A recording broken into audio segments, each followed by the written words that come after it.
মাত্র ১০ বছর বয়সে যেখানে হাত ভর্তি রঙিন চুড়ি, বন্ধুদের সাথে দৌড়াদৌড়ি আর বইয়ের পাতায় সোনালী স্বপ্নের জাল বোনার কথা ছিল, সেখানে আজ নিজ বিছানায় শুয়ে যন্ত্রণার সাথে লড়াই করছে ছোট্ট শিশুটি। এক মরণব্যাধি ক্যান্সার কেড়ে নিয়েছে তার শৈশবের চঞ্চলতা। অর্থাভাবে আজ নিভে যেতে বসেছে এক ফুটফুটে নিষ্পাপ প্রাণ। আমি আবার স্কুল যাইতে চাই, আবার আমি সবার সাথে খেলতে চাই, আমি আবার সুস্থ হয়ে মায়ের কোলে ফিরতে চাই, আমি সবাদের সাথে মিশে বেড়াতে চাই। কুড়িগ্রামের চিলমারির থানাহাট ইউনিয়নের রাধা বল্লভ সরকারি প্রাথমিক বিদ্যালয়ের ৪র্থ শ্রেণীর শিক্ষার্থী শারমিন। গত ১.৫ বছর ধরে তার শরীরে বাসা বেঁধেছে মরণব্যাধি ব্লাড ক্যান্সার। আমি রাধা বল্লভ সরকারি প্রাথমিক বিদ্যালয়ের সহকারী শিক্ষক মোহাম্মদ শারমিন আক্তার। সে আমাদের এই স্কুলে ক্লাস 4 একজন শিক্ষার্থী।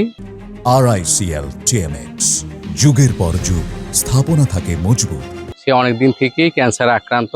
আমাদের পক্ষ থেকে আমরা সামান্য সহায়তা করেছি এবং আমরাও দেখাশোনা করি। তার বাবা একজন গরিব অসহায় ব্যক্তি, আয় দিয়ে তার চিকিৎসা করা সম্ভব হয় না। শারমিনের বাবা শাহ আলম একজন পান ও কলা বিক্রেতা এবং মা আমেনা বেগম গৃহিণী। তাদের 3 সন্তানদের মধ্যে দ্বিতীয় শারমিন। সামান্য আয়ে যেখানে সংসার চালানোই কঠিন, সেখানে মেয়ের এমন দুরারোগ্য ব্যাধিতে দিশেহারা পুরো পরিবার। এ পর্যন্ত মেয়ের চিকিৎসায় শেষ হয়েছে তাদের বহুদিনের জমানো সম্বলটুকুও। ঢাকা নিয়ে পিজি হাসপাতাল নিয়ে গেছিলাম, তা অর্ডার থাকিতে সুস্থ হয়ে হচ্ছে।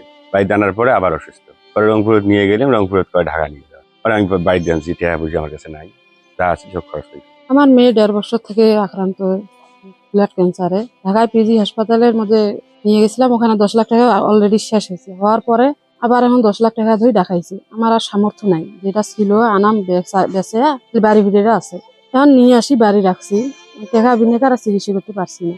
এখন 10 লাখের মতন আবার নিয়ে দেখাইছি। চিকিৎসকরা জানিয়েছেন সঠিক সময়ে উন্নত চিকিৎসা ও থেরাপি দিলে শারমিনকে সুস্থ করা সম্ভব, কিন্তু এর জন্য প্রয়োজন প্রায় 10 লক্ষ টাকা। টাকার অভাবে পিজি হাসপাতাল থেকে বর্তমানে তাকে বাড়িতে ফিরিয়ে আনা হয়েছে। অবুঝ সন্তানের এই পরিণতি দেখে কাঁদছেন এলাকাবাসীও। তাতে আমি যখন থেকে শুনছি যে সে আমার ছোট ভাই, তার কোনো আর্থিক কিচ্ছু নাই, তার মাথা দাঁড়িয়েছে আমার ভাই, আমার কলজে ফাটবেলিস মুখে দেখে ভাই আমার অনেক কিছু হয় নাই, সংসার সবকিছু শেষ করিয়েছে। চেষ্টা করছে, তা মানুষই কিছু দান করছে, এবার সেই দানটা না করা পর্যন্ত সে আছে চেষ্টা করছেন। পাছত অনেক টাকা পয়সা খরচ করার পরে সে এখন নিঃস্ব।